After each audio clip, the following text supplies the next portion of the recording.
Howdy, friends. I'm not going to be looking at the phone a whole lot because I'm going to be driving. My mom was transferred to a rehab facility today, and I just remembered right now, as I heard that ping, that I forgot to put. I guess I don't even think I can put the phone on airplane mode while I do a live, so I guess it doesn't really matter. But so I came to visit her at this rehab facility, and I've talked briefly about that, and I'm going to give you a little bit of an update. Like, I'm in a lose-lose situation. Like, I feel like a convicted felon that they can't is not even allowed to cast a vote. That's basically the situation I am in the family, right? I'm not a convicted felon. I don't even have a criminal record. Nothing that I was guilty of anyway, put it that way. As far as there was one incident, I'll tell you guys about that one day. I may have already told you about that. I was 20 years old and I went to court, found not guilty. It was a practical joke that turned bad. But anyway, so now let's get back to talking about my mom arriving at this rehab facility. So anybody that didn't know earlier, at the same time my mom was checking into the rehab facility, there's an application called the Nextdoor app. And it was just so coincidental, so ironic that somebody had a post on there about this rehab facility. It happened to be the same place that my mom was checking into at the exact same time this post came up. This was an older post on that thread, but sometimes it doesn't update until later. So I started looking at it, reading. There was a lot of negative comments on there. But like I said earlier in another video, a lot of times in any type of public platform, social media platform, if you lead with negativity, people are going to follow and contribute with negativity. So I try to approach that with constructive objectivity, I guess you could say. And then, so I called the power of attorney, let him know, and as much as it pains me to try and communicate, I know I'm always going to get shunned and it's going to go a different way anyway, but hey, that's what I did. So he's like, yeah, and then, basically he's, we talked about it, and then he's like, well, it's our responsibility to make sure none of these things happen. Well, I don't know how, if I'm working a 10-hour day and have basically 1 hour travel time each way, I got to do that 4 consecutive days. He just informed me he's leaving for about a week, basically, in about a week for a week to California on something that was prearranged and he can't change it or whatever. But so I find it hard to believe I can hold someone accountable for their actions when I'm not there to supervise. Some of the things that were mentioned was lack of H2O given to patients, basically told to take care of it yourself. Some had references to bed sores and just some general stuff like that, general laziness of the staff. And that they would all congregate in like a meeting room and chill out. So I just left there. So I'm going to give you my honest opinion on what I noticed. And this is I'm not trying to sway the story one way or the other. When I did call the facility, I reached the receptionist, who she's right at the main entrance. Very nice, very sweet lady, very polite. I liked it. Very, very nice. I felt good with her. The reception was great. So she told me how to get to my mom's room. And hold on, I'm changing lanes here. So I go down this corridor that would be like to the left at a 90-degree angle. I go walk down the corridor. There's like a big, kind of like a hexagon nurses station type scenario. It's like a 4-way intersection, for the hallways. And there's about 5 or 6 employees, like nurses sitting around.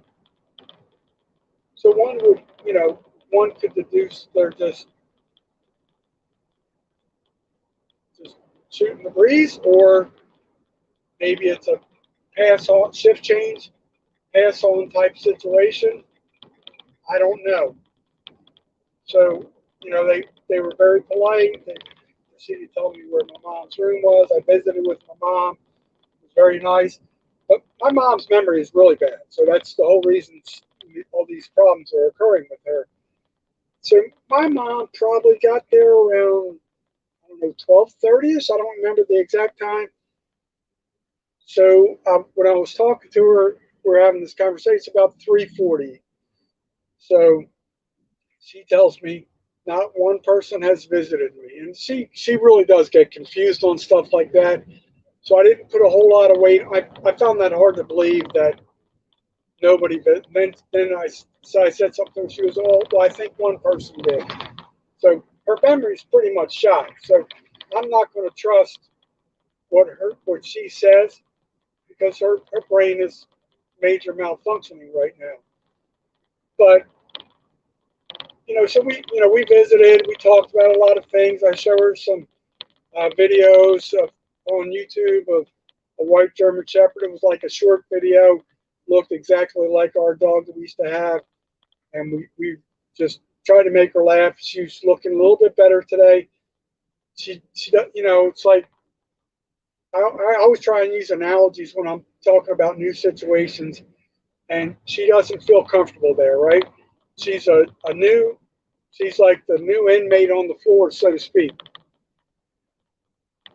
And picture, my analogy I would give you is, oh crap, hold on, there's a major accident up here. Hold on one second. There's about 10 police cars that I can see, and I've got to change lanes. I don't know if anybody's going to let me change lanes, and it doesn't look like people are going to be too kind and gracious on the lane change. That's what ticks me off about driving courtesy and common decency. A lot of people don't have that. Usually, anybody that's ever been in the delivery service business or anything like that, they respect that and honor that.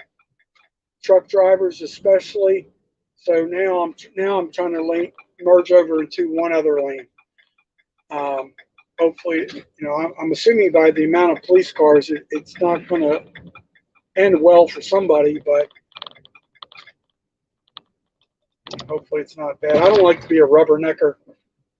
But so we went from 3 lanes to merged into 1 lane. Doesn't look good. There's fire trucks, paramedics, and stuff like that. So let me try and get back to the story. This is why I love people that are in public service. I never ever had a desire to be an EMT. I had a little bit of desire, and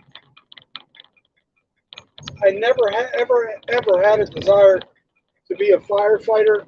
But I'm glad people do that, right? Because they're all needed in society. EMTs, paramedics, firefighters, police officers.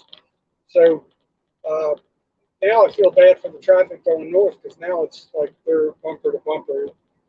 And in about 150 yards, I need to try and cross over to getting to my mom's neighborhood. So I know I'm rambling a little bit. This is going to require a little bit of my focus. And then I'm going to try and get back to telling you a little bit about the rehab facility.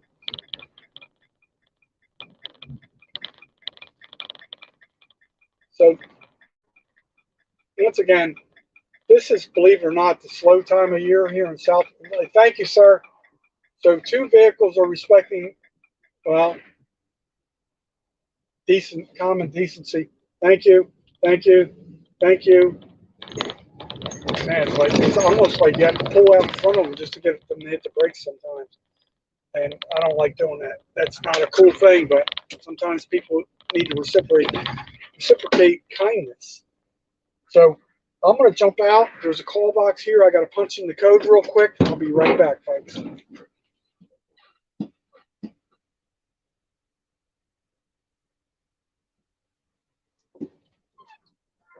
All right, so my mom lives in a gated community. There's like a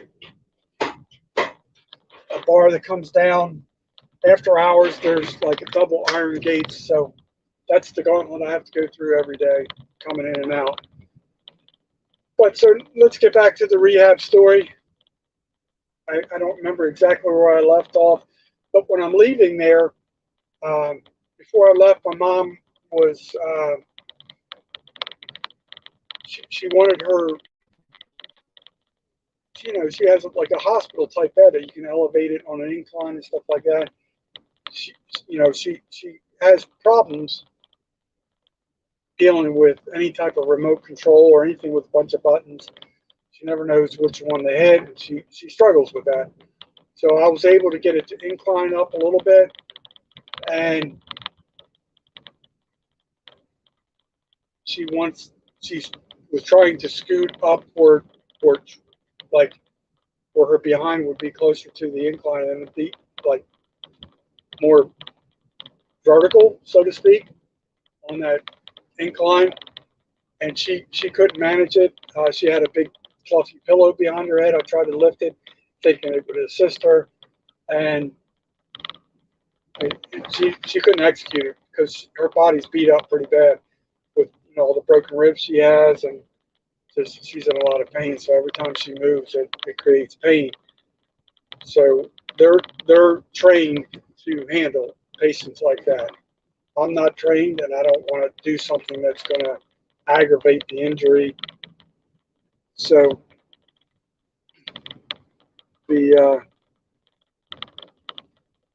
as I'm leaving and I approach that little nurse's station once again, I notice that they're all sitting around still shooting the breeze, and I realize now they're kind of like just talking about personal things, beach, vacation, whatever. I try to be very, very open-minded and objective. These people all have personal lives and things they need to do in their life. But I will tell you the difference between uh, my honest observation between the Naples Community Hospital and this rehab facility.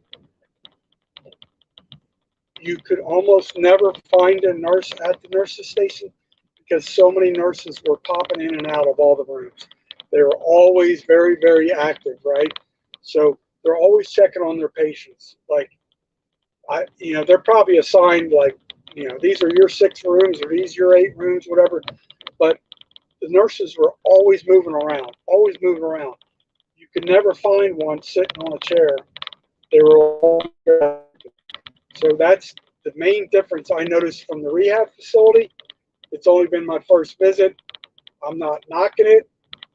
This is just my initial honest observation. So that has me concerned. I know I got distracted with that vehicle accident, but I don't remember if I told you the part where, I saw all the Google reviews, and a lot of them were not good. And there was another platform that had reviews. Well, a lot of those were not good. So, like I said earlier, I think I said this earlier. The other guy says, well, it's our responsibility to hold them to the standards we expect. Like I said, if she needs water and I'm working a 10-hour shift and he's in California at a conference, I don't know how I can hold them to a standard on something I don't know about. Even if my mom did call, it would be probably a 45-minute ride. I'm pulling up to the house here, folks, so probably going to end this here soon. But even if I did have to leave my new job, which would not be too favorable, it would really suck. But obviously, mother's health comes first. I realize nobody's watching anymore. It was unplanned, but I'm just trying to document everything as much as possible, just for my own sake. Trying to share everything as honestly as possible. And now I'm back at the house. I had prepped some meatballs. Now I got to cook some pasta. I haven't eaten anything all day. I had one cup of coffee and that was it. Not eating. It's 4:17 Eastern Standard Time. So I definitely need to get some food in me. I have not showered today. I have not shaved, as you can obviously tell, and get things rolling here. But I just wanted to share that. I know I live a boring, well, I wouldn't say boring. People really don't care because it's not involving them, which I fully get that. But my life's exciting, but to me, it's very boring because there's no happiness in my life.